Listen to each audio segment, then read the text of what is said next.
Hello everyone, welcome to another movie review. I'm running out of ideas on how to introduce these. Today we're talking about Incantation, a movie I found via TikTok. There's a pretty viral TikTok, I think, that's like, this is the scariest movie ever. No matter how tough you are, this movie is really something. That's exactly what he said. And I was disappointed.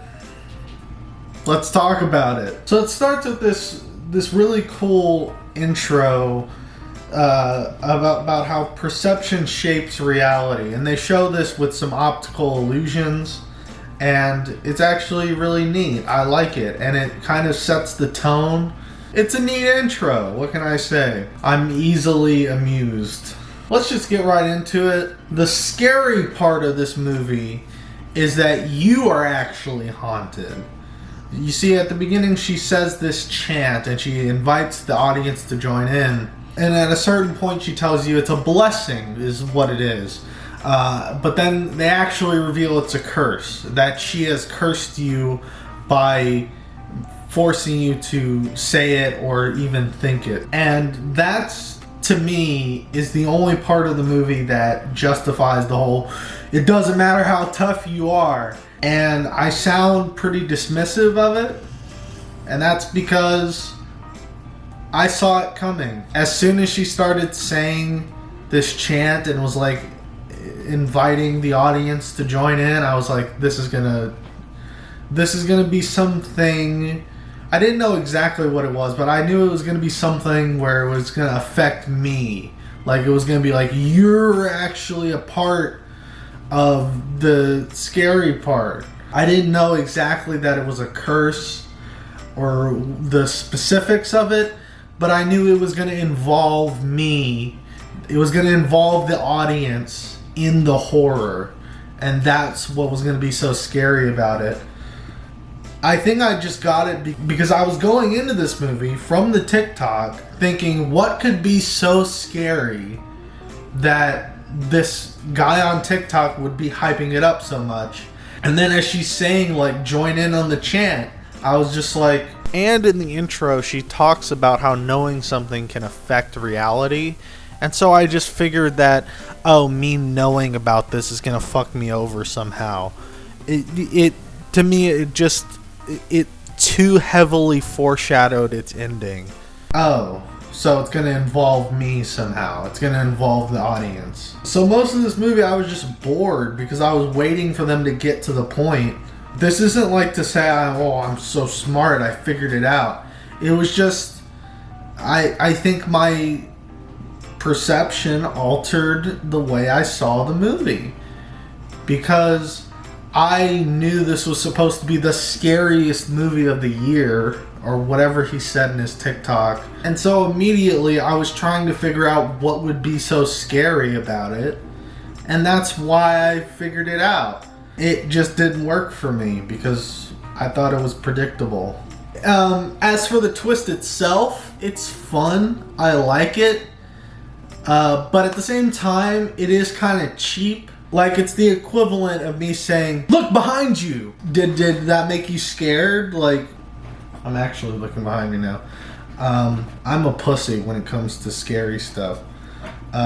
Which is weird that this movie didn't get to me. That's my thoughts on that. Unfortunately, we have a whole movie to talk about still.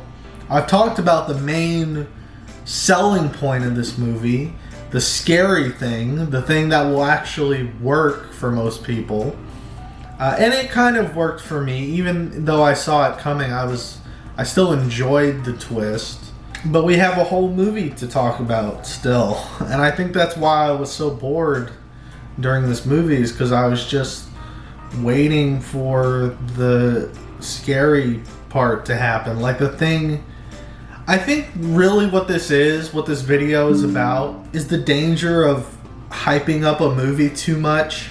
I don't know if I would have liked the movie more if I didn't have a TikTok saying it was the scariest thing ever or not. And I think that's why my feelings on this movie are so complicated, is because I'm like, Is it just because I was told it was super scary, like it didn't meet that expectation, or is it actually a movie I don't like?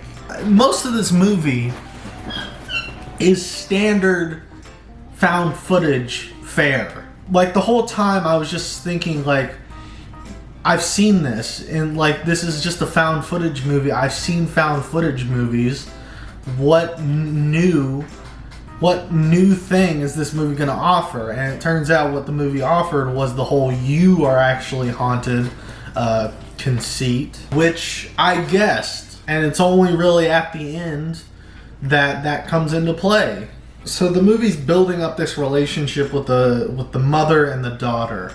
I don't remember their names. But then it cuts to these YouTubers. The mother is one of the YouTubers, but still, it cuts to some YouTubers, and it immediately made me lose interest. We're building up this relationship with the mother and daughter, and then we just cut away to new characters, and it's like, it just sort of took the wind out from under me, and I was just like, come on, get to the point. I feel like this movie could have been shorter. It's almost 2 hours, and I feel like it could have been 90 minutes. There's a scene with a stupid fake out.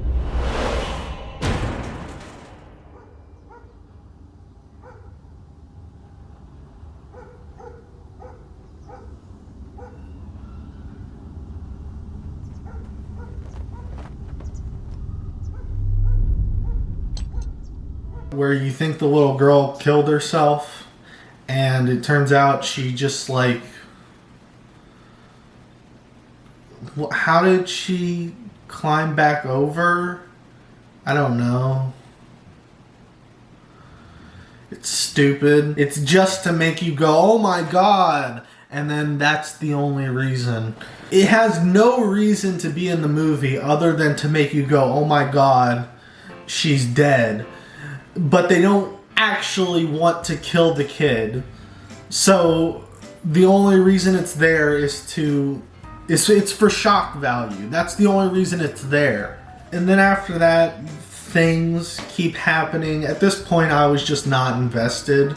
I should be feeling something for this mother and daughter storyline that they have going on. There's some good emotional stuff going on here.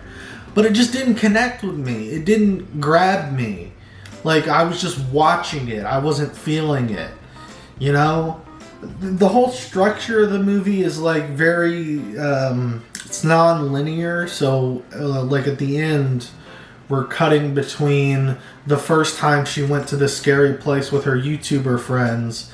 And so we see that. But then we cut to her going to that scary place again, like in the modern day. And I feel like it just made the movie feel disjointed. I would have preferred it if it was just in order. And then in the end, it turns out to be exactly what I predicted. She cursed everyone who said the chant or even thought about the chant. That's it. You're all fucked. There's some neat visuals throughout, some spooky things that I enjoyed, but I enjoyed them. I felt like I was just a passive observer to these things. I didn't feel like I was feeling these things, which is what you want. You want to be in the character's shoes, feeling the same emotion as the character, but it wasn't there. I was just observing things happening on a screen. And that was it. Overall, there were some things I enjoyed, but I mainly enjoyed them passively, as I said before, and mostly I was bored and not invested, and yeah. And the sad thing is, I don't know how much this is me because of the high expectations I was given from that TikTok, or if the movie itself is just something I didn't like that much. Because I can't separate it. The moral of the story is don't overhype movies, even if you think they're really good, because then people will watch it with high expectations, which is not the way to watch a movie.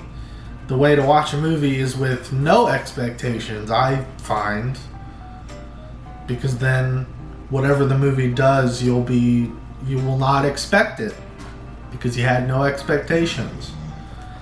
That's movie talk.